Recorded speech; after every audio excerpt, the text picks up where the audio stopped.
In Brian Williams' studio at Elon University School of Communications. You're watching Elon Local News.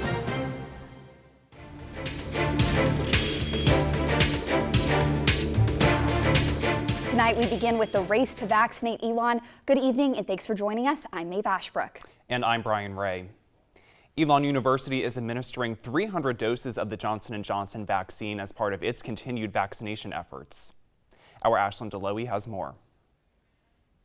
To vaccinate continues. Today was the end of the university's second on-campus vaccine clinic in South Gym.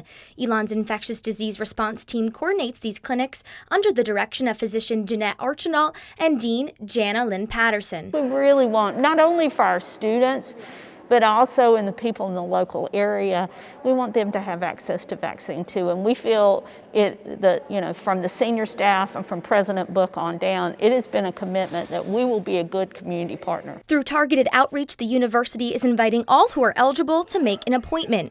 They receive vaccine doses from the Alamance County Health Department and Piedmont Health. But the one-shot Johnson & Johnson vaccines they're administering today are directly from the state. The university contracted local licensed nurses to be vaccinators alongside trade faculty and staff from the School of Health Sciences. As more people in the community receive their vaccines, students like Elon Jr. Maddie Cooper are hopeful for the fall. I'm really hoping that it's normal as it can be. And I think that this is a great way now. If in the spring people are getting vaccinated, hopefully over the summer everything can kind of transition and they can work on a plan to get things going back to normal. According to Dean Patterson, about 4% of the Elon community reported that they were fully vaccinated through the testing exemption system.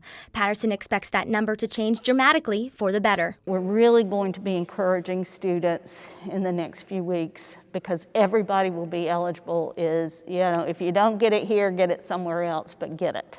Patterson's team says they're planning to vaccinate 80% of the community by the end of next month. Ashlyn Delowy, Elon Local News. The state is set to ship 1,800 doses of the Johnson & Johnson vaccine to the university next week. University employees and individuals with underlying health conditions are the latest group to become eligible for the vaccine. But beginning Wednesday, all college students in North Carolina will also become eligible. The following week, all adults in North Carolina will be eligible for the vaccine. Earlier this afternoon, President Joe Biden said 90% of U.S. adults will be eligible for the vaccine in 3 weeks. As campus continues to get vaccinated, our Jack Norcross spoke with Ready and Resilient Chair Jeff Stein about easing coronavirus restrictions and even got a preview of what the fall semester may look like.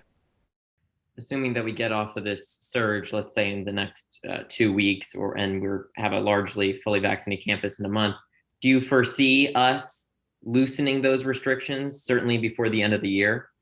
It's not that we need to ease every restriction, right? It's not that we think the state's going to allow us to shift back from 6 foot distancing in classrooms, but students have made it so clear that if we could just increase some of the numbers for gathering, if we could have, a few more tables in the dining hall, just anything to move in that direction as the numbers allow it, go there. And I think we want to do that to support students' well-being and just this clear movement that we all want to be on towards fewer restrictions. These other kind of eased restrictions mean we should be able to, in the near future, allow more people to allow more appointments so more people can be working out in campus rec and those kinds of things, right? Because all those things not only support well-being, give us all a little more freedom,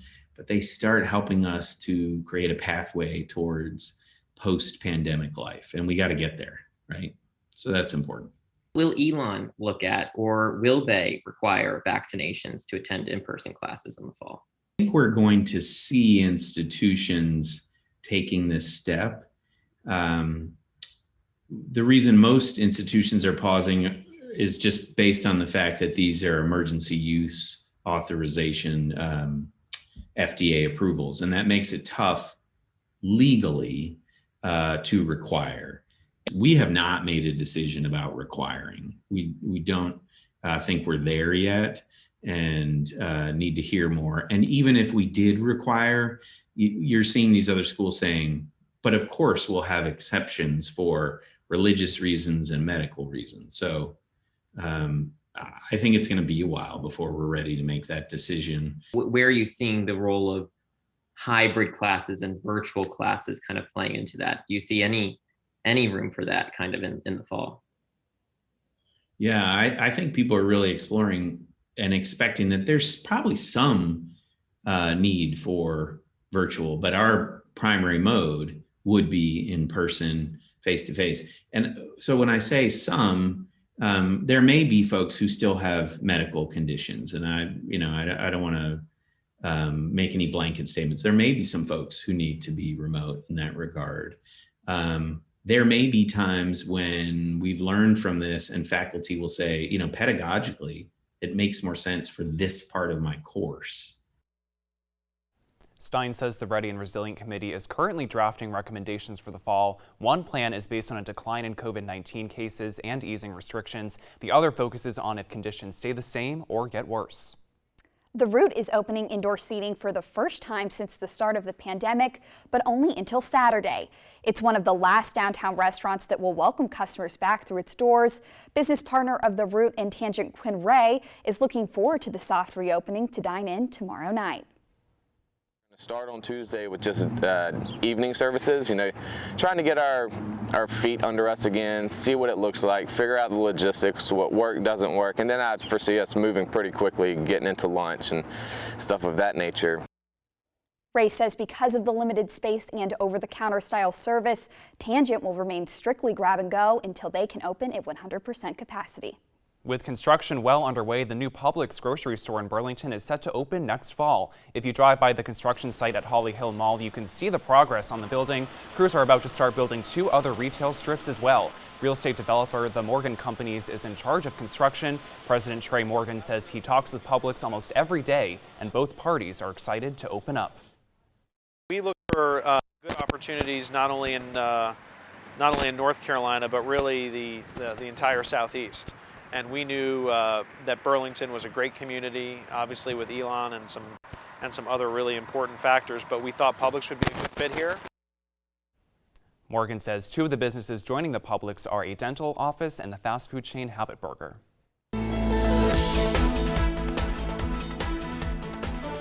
The Town of Elon Board of Aldermen says they're keeping a close eye on the repercussions of a decision they made. This comes after the increase in gathering limits last week. Our Christian Galvano has more on the town's decision. Elon students can now host more people at their homes. 25 people are now allowed to gather inside and 50 people are permitted to be outside. We don't want to be in the bad this week, good this week, and raising numbers up and down. We've tried for consistency so that everybody's clear and not getting caught one way or the other on the wrong side of a changing decision. Elon Town Manager Richard Rodner says he's helping make decisions based on the latest health data and state guidance. According to the latest report from Alamance Emergency Management, statewide COVID infections are slightly up. For Alderwoman Emily Sharp, the decision to increase gathering sizes is not something to take lightly. We think about our neighbors and our community members and how our decisions can affect them. And in a situation like this, our decisions can literally kill someone if we were to get them sick. An email from the head of the Ready and Resilient Committee, Jeff Stein, wrote the university is, quote, partners with the town on the decision. Both Sharp and Rodner say they're cautiously optimistic. I think that I am a little unsure how to feel. I think that as long as we continue to make smart decisions and follow the guidelines, then the higher gathering limits can be done safely. Allows for residents to have a little bit more capacity and freedom. We're still concerned, quite frankly. Christian Galvano, Elon Local News. If you live on campus, Residence Life has also increased how many people you can have over. Stay up to date on our website about the latest with that. And the Elon community is now reacting to those new gathering limits. Our Jack Ciceranos talked to Elon students around campus to see what they think. Things are getting better, so I think it's good. If it did come out earlier, it could have come out earlier. The more people we can have in a room just means the closer we are to normal social gatherings, which is always good for college. I think we've gotten stronger connections, but now that things are getting a little bit bigger, we can really enjoy that graduation together as a whole again. I definitely do feel comfortable with 50 people outside at a Darty. I think that enough people at Elon have been vaccinated or have been sick themselves. I'm feeling like pretty confident, but also I still want to respect other people's boundaries, so I'm kind of feeling it out so far. There's definitely more eyes on you with everything, so you gotta be on your P's and Q's, and you have to represent more than just yourself. To read more about the town guidelines, go to elonnewsnetwork.com. And as more people can gather, one Greek organization on campus may be ready to put those words to action. President of Delta Upsilon Fraternity Chuck Blake says with harsher limits lifted, he's excited to be able to do more, both socially and philanthropy. As a member of the Interfraternity Council on Elon's campus, he says members can still feel the gravity of the situation. Yeah, I think there's always, a fear that the few will ruin it for the many, right? But I think, I'm confident that the other presidents, have that under wrap, and everyone understands that, we can't really be doing all that kind of stuff yet. We need to, still take it seriously. One event in particular Blake is hoping to bring back is the DU Dogs philanthropy event. Parents of Elon seniors are reacting to the latest graduation news. Elon University is planning to host multiple in-person graduation ceremonies at Schar Center. Mother of an Elon senior, Jenny Cummins, says her daughter put in too much work not to walk across the stage in May. We were so excited, happy that we'd be able to see all the kids graduate. We were planning to go down and celebrate with her regardless, but this will make it even more special. According to the latest commencement update, the university will begin distributing caps and gowns starting April 19th.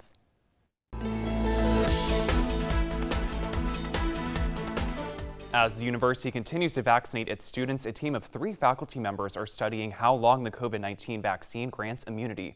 Melissa Murfin, Cindy Bennett, and Nita Skillman from the School of Health Sciences are aiming to find if the COVID vaccine stimulates antibodies that last up to 1 year. Elon students, faculty, and staff who have not tested positive for the virus and have not yet been vaccinated are able to take part in the study. Students are voicing their concerns over burnout since the majority of their classes and extracurriculars are still mostly virtual. Elon sophomore Olivia Eller says the short breaks throughout the semester meant to help students contribute to the burnout. So a lot of that kind of social part of the year is not as prevalent, and I think that contributes to burnout because you're working more, you're by yourself more, and that can be really detrimental to either your mental health or just your ability to kind of stay focused as well. Eller says she wishes university administration would acknowledge the burnout. She says promoting resources for mental health would be helpful. Really helpful for them to kind of plug mental health resources that they have on campus more on social media and just in general in their websites and such. That would be really helpful, I think, for students to be aware of the resources that they might have available to them. If you're experiencing burnout, one resource is Elon Counseling Services. You can schedule an appointment by calling 336-278-7280. Tonight, Democrats are continuing to push for expanding voting rights. The U.S. Senate is trying to pass the For the People Act, which seeks to expand early and mail-in voting, among other changes to federal elections. The bill already passed the House on a party line vote. Republicans argue this is a Democratic power grab and that election laws should be left up to states. Elon senior and self-proclaimed voting rights advocate Pearl Sullivan says expanding voting rights should be a nonpartisan issue. I think every elected official, every political party should advocate for accessibility to voting. We live in a democracy. That's one of the crucial parts of a democracy. And so I don't think it should be a partisan issue. And it's been something that I've really had issues with, that it has become so partisan. The push from Democrats at the federal level follows a new Republican-backed law in Georgia adding voting restrictions, including requiring identification for mail-in voting. Sullivan is also a Georgia resident and says she's worried about voter turnout in future elections. Because people turned out, because people voted, and it didn't go the way that the elected officials wanted it to go.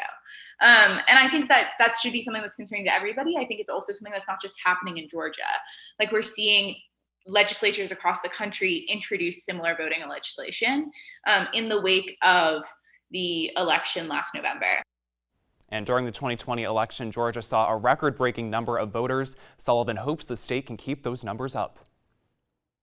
One of North Carolina's U.S. senators announced today he is getting surgery to treat his prostate cancer. In a statement, Senator Thom Tillis emphasized the importance of routine cancer screenings, saying, quote, "I am blessed that my cancer was detected relatively early, and I can't emphasize enough how important routine screenings are." Tillis is expected to make a full recovery.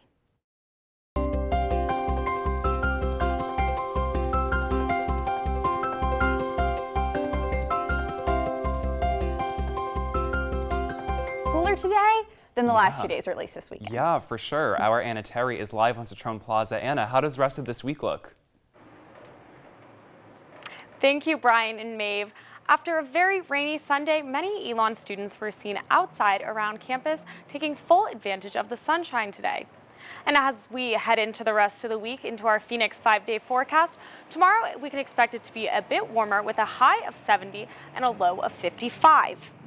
And on Wednesday, this sunshine is going to be replaced by some thunderstorms with a high of 70 degrees and a low of 39. And on Thursday, we can expect it to get a bit cooler with some wind and a high of 50 degrees and a low of 28. Friday, we will see sunny skies and a high of 52 and a low of 30 degrees. On Saturday, we will see a high of 61 and a low of 39. That's your Phoenix 5-day forecast. Back to you in the studio. Thank you, Anna. Elon University students are facing uncertainty in their career paths as the pandemic continues. Music theater majors are continuing to audition and perform virtually, but the question remains what they'll do after graduation. Elon Jr. Zion Middleton is concerned how the pandemic will impact his future. It's terrifying, to be quite honest. I mean, I've been exploring all my options, looking at like, do I take a full-time job and wait until Broadway comes back? Do I go to grad school? Do I just wait it out and hope I can get a like side job and stay at home? It's a lot of just unknown factors. And I think that's the worst part.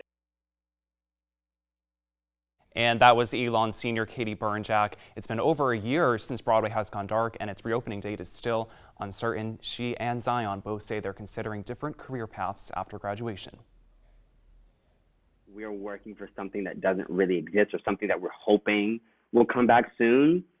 So that can kind of get discouraging, because it's like, wow, like Broadway, what I want to do with my life is just like doesn't exist right now.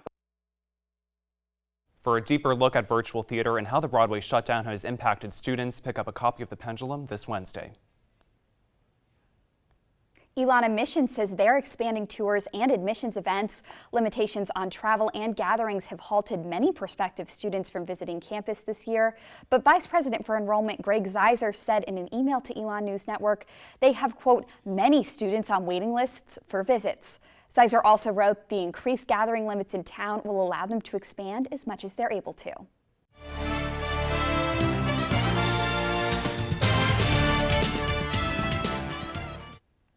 Well, it's officially spring, which means there's a lot happening with sports now. Anne-Marie Bonner has our sports update. Anne-Marie, what's new?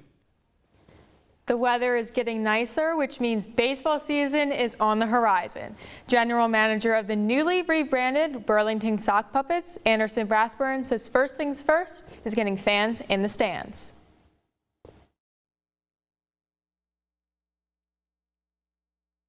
We want to make sure that when we open up, we can do things that makes our fans feel safe in the ballpark and welcome when they come through the gates. So. The team will start slugging at Burlington Athletic Stadium on June 5th. Now, Women's History Month is wrapping up this week, but for many females in the sports industry, women's equality is a year-round topic. For head softball coach Kathy Bocock, this is not something she likes to focus on every day. It's not something that I think on a daily basis, because I am a very grateful, very thankful for a person to have everything and the opportunities that I have on a daily basis. So I try to focus on the positive, not dwelling on things that I don't get. Mm-hmm. For a more in-depth look on this topic, be sure to grab a copy of this week's Pendulum on Wednesday. Many teams will be traveling out of town this week for games, but let's take a look at events happening right here at Elon. Tomorrow we have men's tennis set to face off against Coastal Carolina University at 2:30. On Wednesday, women's tennis is also set to compete against Methodist University at 3 p.m. Then, after a long few weeks, football is set to return home to play this Saturday at 4 p.m. against William & Mary. Tickets for that will go live tomorrow morning. And that's the week ahead in the sports world. Back to you, Brian and Maeve. And coming up this Thursday in sports, Elon's feature twirler is continuing to create her own routines even without a regular football season. Junior Jill Ford performs with the marching band, but decided to step back this season after hearing she'd be restricted to the performing arts in the stands. Now she practices all day, every day, all while playing with fire. Awesome, thanks, Anne-Marie. Sounds like there's certainly a lot going on in the sports world after, a kind of slow year with the pandemic. And I appreciate you taking the time to talk with us. I don't keep that caught up. So this is really, it's helpful to hear about the week and see what we've got going on campus. Yeah, for sure. Yeah, and I'm really excited for that twirler story. I miss going to the football games for the football, but I also miss, seeing the band and seeing everybody perform too. And that's all the news we have for you today. Thank you so much for joining us. And here's a look at the twirler. For all the news you need to know when we're not on the air, visit our website, elonnewsnetwork.com. And be sure to follow us on social media at Elon News Network. Have a great night, Elon.